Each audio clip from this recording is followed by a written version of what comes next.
Hey guys, this is Juho making stuff, and welcome to the fourth part of Bandai Star Wars Scout Trooper build.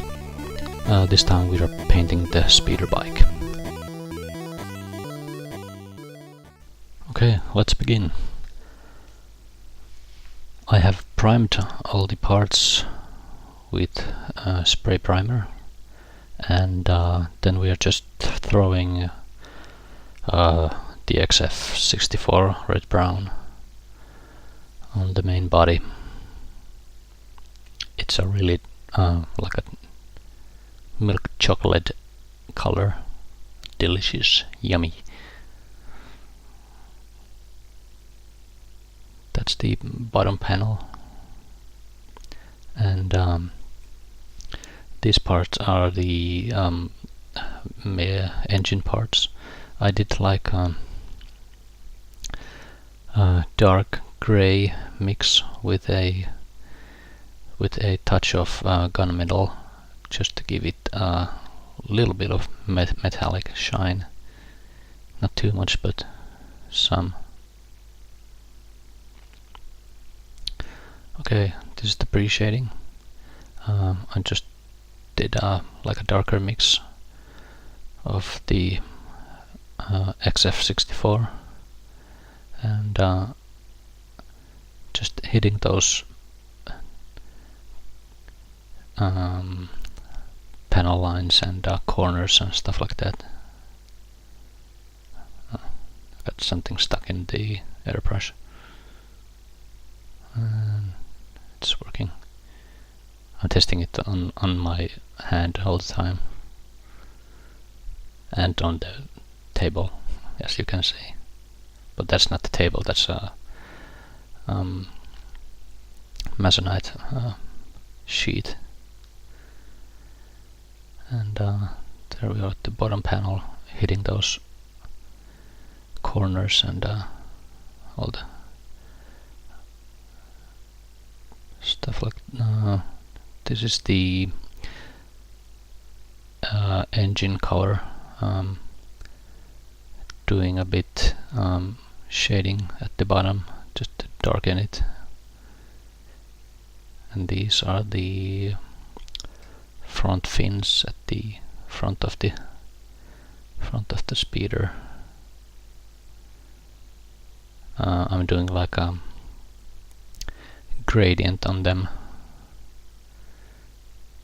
I'm not sure if that's how it actually goes, but I thought that it would be cool.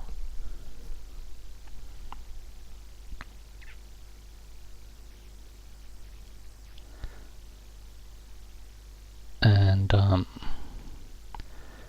continuing with the pre-shading, this time I'm doing like a opposite of the last step. This time we are using lighter color and doing all the convex surfaces, like outer corners and stuff like that.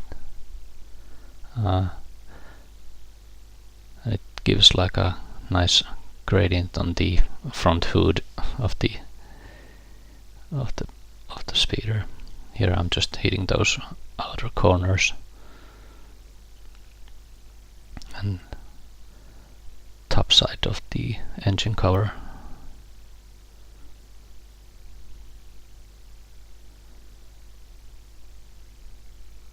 It's not that much lighter than the base brown, but just a bit lighter, trying not to overdo it.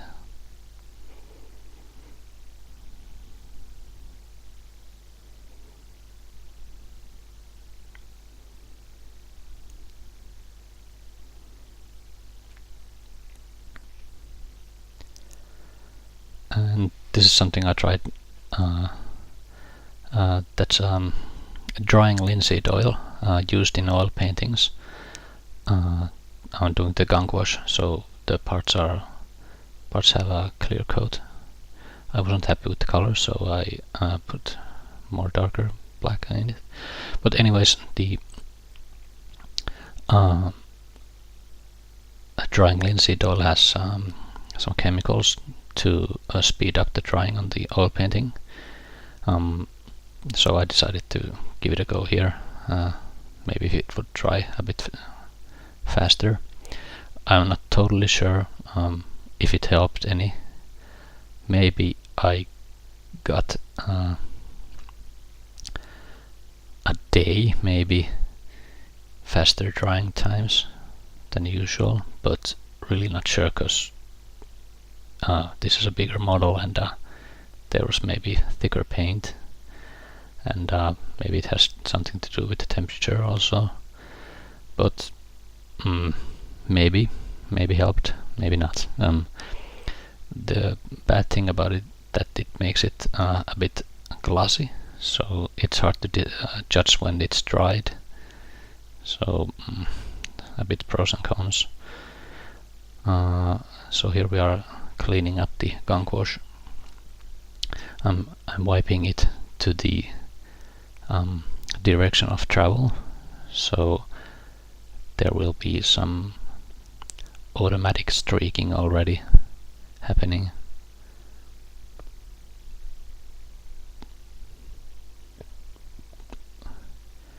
With some Q-tip help, getting those air intakes clean.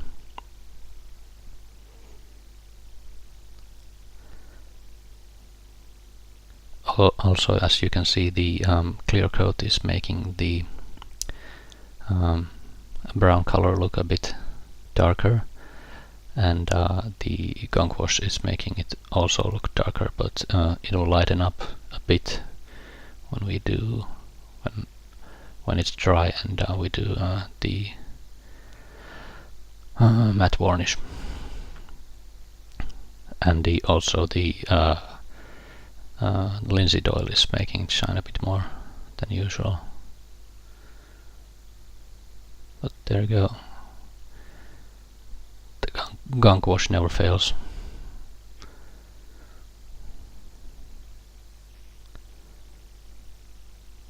And same thing with added black. We're doing the engine parts, or the bottom half of the speeder.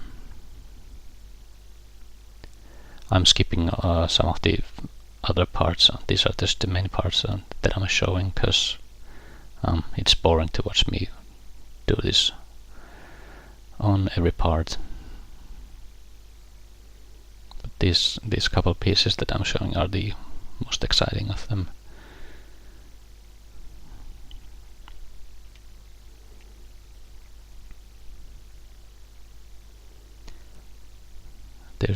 I drilled the brass rod and made some reinforcements inside of the engine before I glued it together, so it's pretty firm stick there.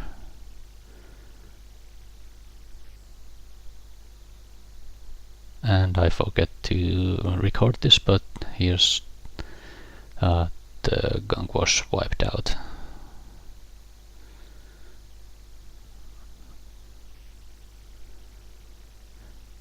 And this was the most hard part of the speeder build. I'm doing the paint chipping.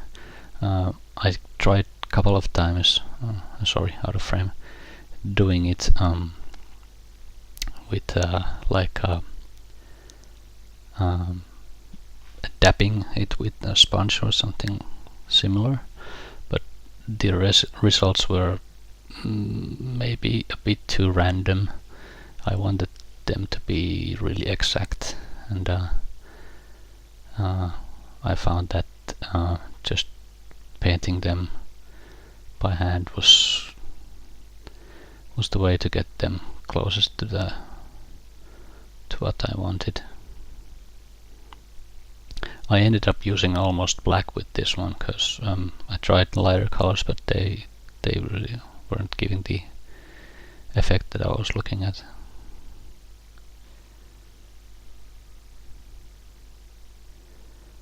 But with black, I didn't want it to be fully black, so I was kind of struggling with this one. You see me with the paint paint. I was struggling with the paint thickness. Sometimes it was too wet and didn't cover enough, and sometimes it was too opaque, and sorry, out the frame again, and it was totally black, so you see me adding the thinner there all the time and just trying to get the right consistency. Just thinking of parts that are wearing, getting hits and bumps and stuff like that. So, and at the same time trying not to overdo it.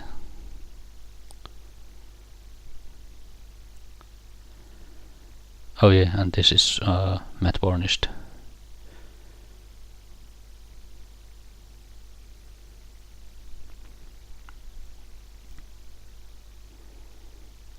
Those grades there, they won't be seen in the final, because there will be the sleeping bag or tent, the satchel, whatever, this kind of cloth bag, so they won't be seen, although they are looking nice like that.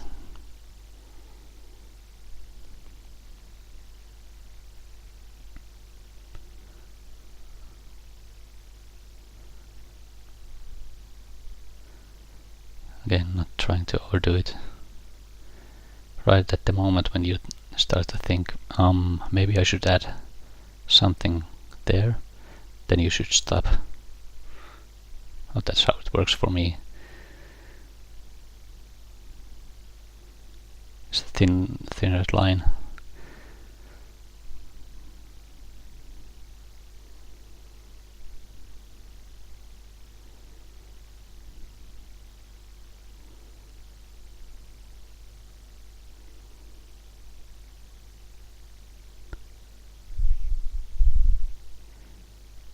And this is adding some metal chippings here and there. I found that the best result of for this technique was just to dab a really small points of the metallic paint here and there, and not filling those black parts totally. Looks more realistic, I think. That's what I did with the ATST build, and I wasn't really happy with the end result, so trying to get better here.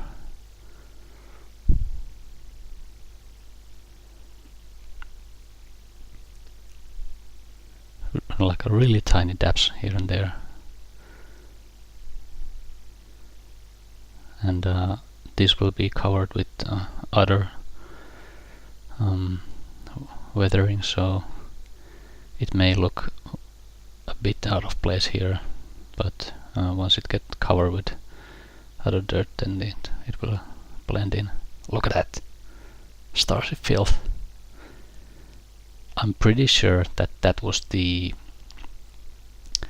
currently this is filmed in summer of 2016. That's probably the last tube in Finland.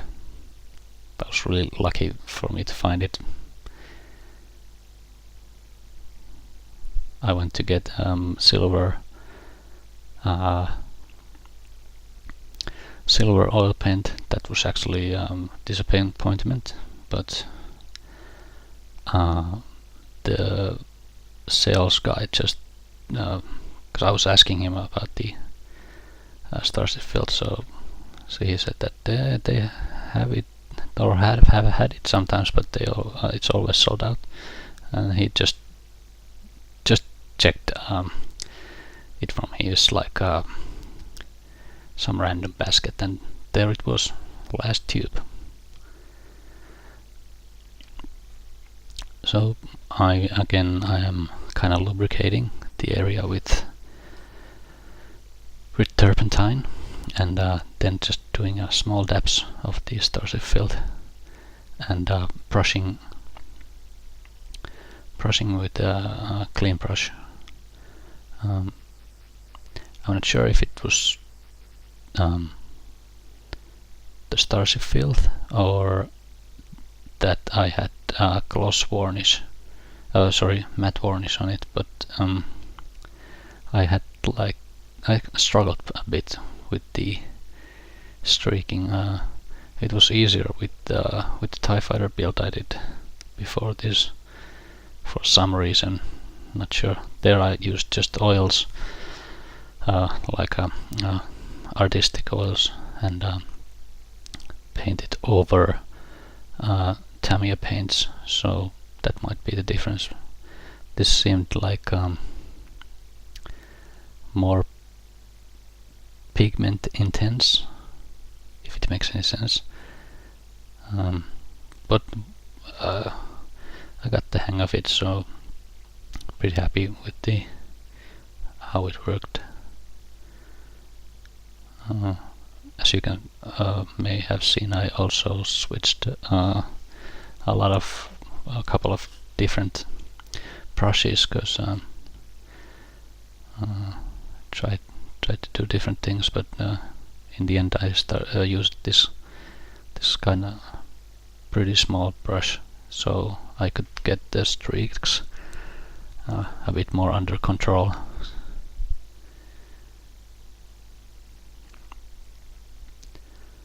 These side things were really hard to get right. You see me redo them quite a lot, and erasing with turpentine. And like there, add, remove. Somehow this was a lot harder to do the streaking.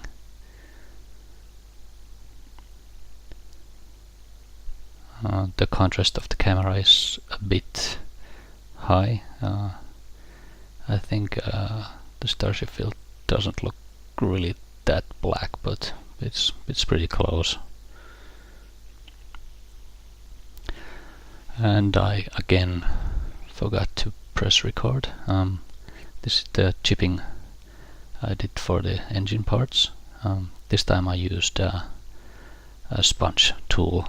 There you can see it's a screwdriver with a bit of sponge taped to it, and dipped in metal paint. There the effect was really nice and worked a lot better than on the main body.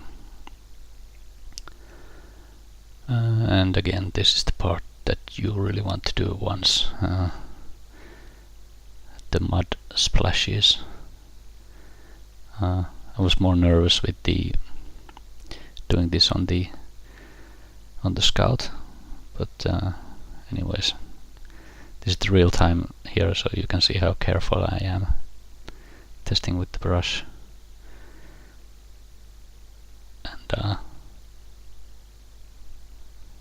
they're trying to see if it's too much or not. Again, trying to do the splashes so that it's from the direction of travel.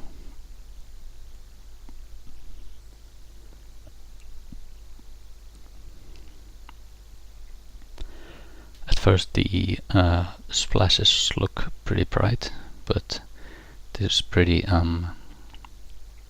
thinned paint, so it will get a bit darker when dried. Yeah, should I add? Yeah. No. No, don't do it. Yeah.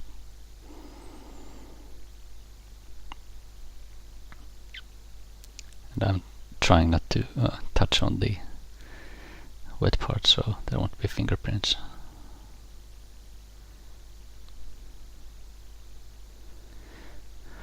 But luckily this effect turned out to be pretty nice. Worked out the way I wanted it to be.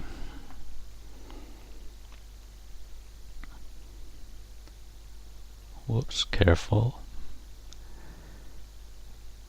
Yes, you can see it's already drying and darkening a bit.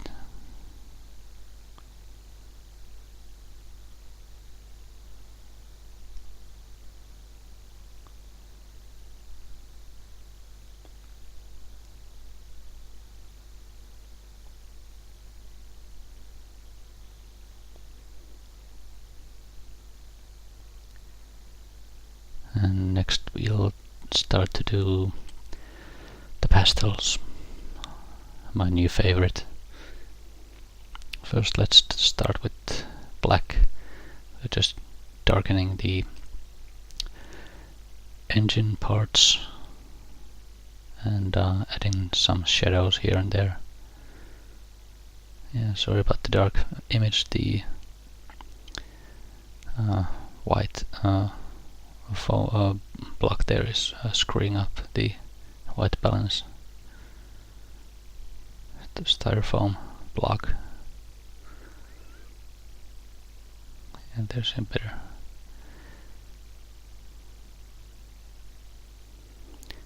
It here it looks a bit darker than it actually is.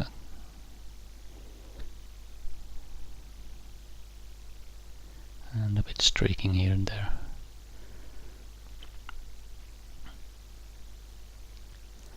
And emphasizing it with the gradient at the front fins.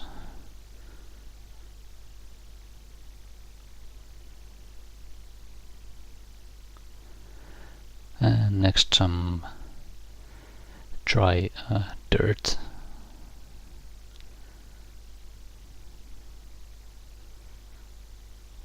I'm putting it in places where I think that the mud would stick so long that it would dry.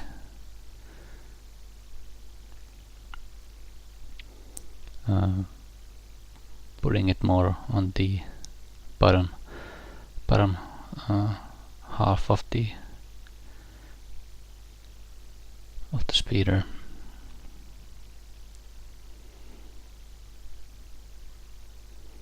And also trying not to make it look like it's rusty.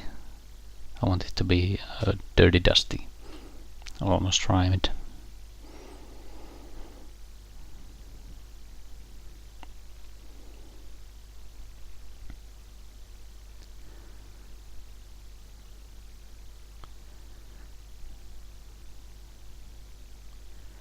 Yeah, again the contrast is a bit too sharp there, so it looks a bit lighter than it actually is.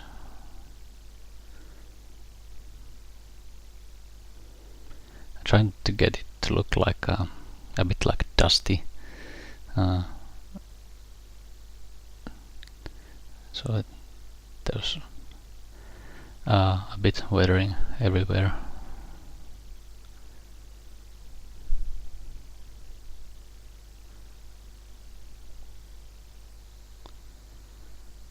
And after it focuses, we can see the end result. I think it looks nice. There's like different layers of mud, like dried mud and a fresh wet mud. But yeah, that's about it with the speeder.